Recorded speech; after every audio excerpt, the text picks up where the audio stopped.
Zach, we'll maybe start with you if you can just comment on the player, your goaltender tonight, but also just on how important a win on a night like tonight would be. Yeah, I mean, phenomenal. I think that it carried over from Chicago game where he gave us a chance to stay in that game and just gave us a chance the whole way through, made some huge saves and just steady the whole time. And I think just really helping our young D out there playing the puck as well is a big bonus. I don't know if a lot of people noticed, but yeah, just solid. And then obviously to get a win tonight for Woody and Mance coming up, it's not easy on a game day, and obviously with the relationships they have with Tip and Jimmy, so good for them and good for our group. And Mike, it's the first time we've talked to you as well since yesterday. Just your thoughts on everything that happened over the last 24 hours and what going in there and playing a real solid game tonight and how that helps. Yeah, I mean, obviously mixed feelings. Like emotional, 24 hours, I guess, and Tips and Jimmy have been a big part of my career. I owe a lot to Tip and what he's done for me. Went out on a limb when I was in left Tampa to go to Arizona and kind of established me as the number one goalie and believed in me there. And then, to bring me to Edmonton and give me another opportunity was obviously something that, you can't really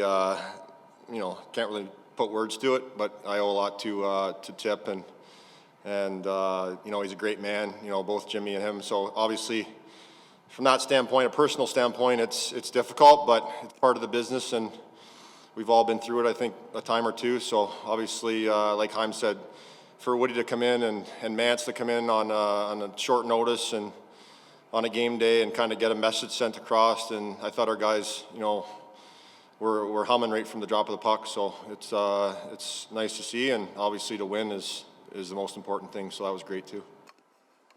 Mike, can you tell us about the process? Like, you didn't play for a long time. You come back in the game. Probably, I'm not a goalie. It must be fast to come in when you haven't played for a long time. And tonight you really seemed to find your space, and you were, you looked in mid-season form all of a sudden. Is it a fine line between, finding that game when you come back for a long time off?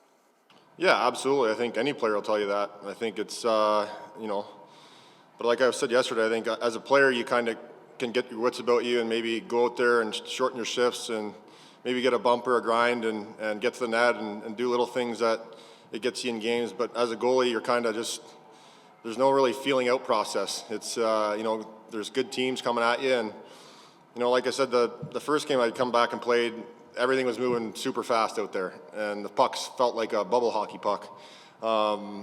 That's not a good feeling as a goalie in the NHL. But I knew I'd just stick with it and try to stay as simple as possible. And the third period of that first game, I felt like it was coming around. And then the Chicago game, believe it or not, I felt, pretty good. And I wanted to carry that over into this game and was able to do that and make some saves early in the game there. And we were able to find a big goal at the end of the first and kind of got our team kick-started. And we kind of built off that.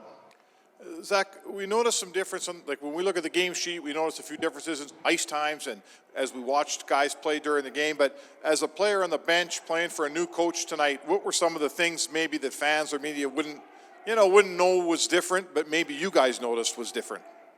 Yeah, I mean, I think coming in on game day on short notice, there's not a ton that you can change. We have a morning skate and get out there. So I think to keep it simple, Woody and Mance came in and really highlighted a few things. And I think one of the key things was just tracking through the middle, tracking through the neutral zone and helping prevent rushes.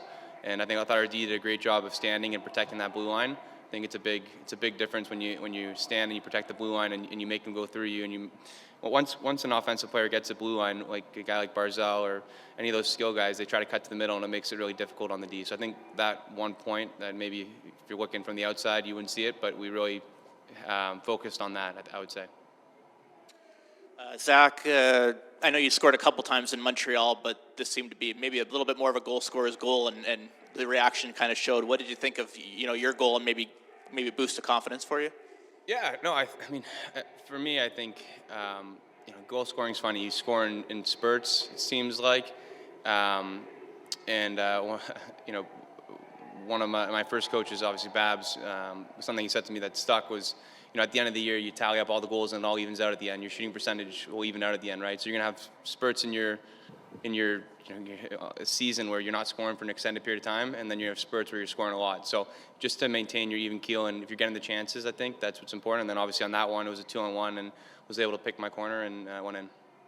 Mike, you had a couple of young defensemen kind of get thrown into the fire tonight, especially the guy like Niemelainen. What did you see? I think the first time you played with him, what did you see from him tonight?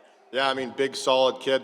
Doesn't mind throwing his weight around. So I think he definitely brings an element of surprise out there. I don't think a lot of people know what kind of player he is yet. And, playing the way he is, though, he'll make a name for himself pretty fast. So I think it's good to see a young guy come up there and not be afraid to muck it up a little bit and, bring a physical aspect. But I thought he was solid back there. I thought he was, he seems like a real good kid, quiet kid, but a kid that's not afraid to, throw his weight around, and that's, kind of what we need back there a little bit. So I thought he was good.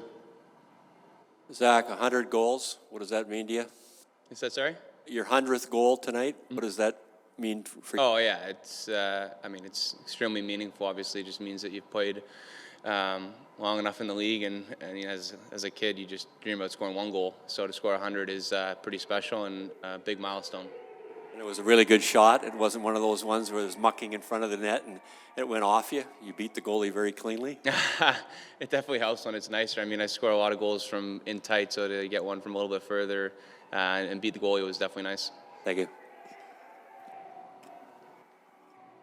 Zach, I'm just wondering, when you see that your goalie's got it going on at the start of that game, does that sort of trickle to the bench, and does it change the vibe or maybe the mood of the team when you can see that, the way Mike was going today? For sure. I mean, I think just getting the first one's nice, right? I think it really helps our team. Obviously, we haven't been doing it frequently enough, and for Smitty to give us a chance throughout the whole game, and you feel calm out there. I think again, just his ability to play the puck and help our D is huge too. So he played phenomenal, and excited to have him back. A lot of emotional stuff going on in the last few days. I'm just from a mental health standpoint, getting a win today, what does that do for the room? Yeah, I think, in sports, winning solves everything. That's just the reality of things, obviously. And definitely, an emotional 2 days. Obviously, I haven't been here as long as some of the other guys, but still, you build relationships with people, and the people side of things is never easy. So, on one front, you feel sad, and for Tip and Jimmy, and the other front, you're excited for, Woody and Mance. Woody's been in the league for a long time, and to have the opportunity to be a head coach, I think is something really special for him, and I think he's deserved it.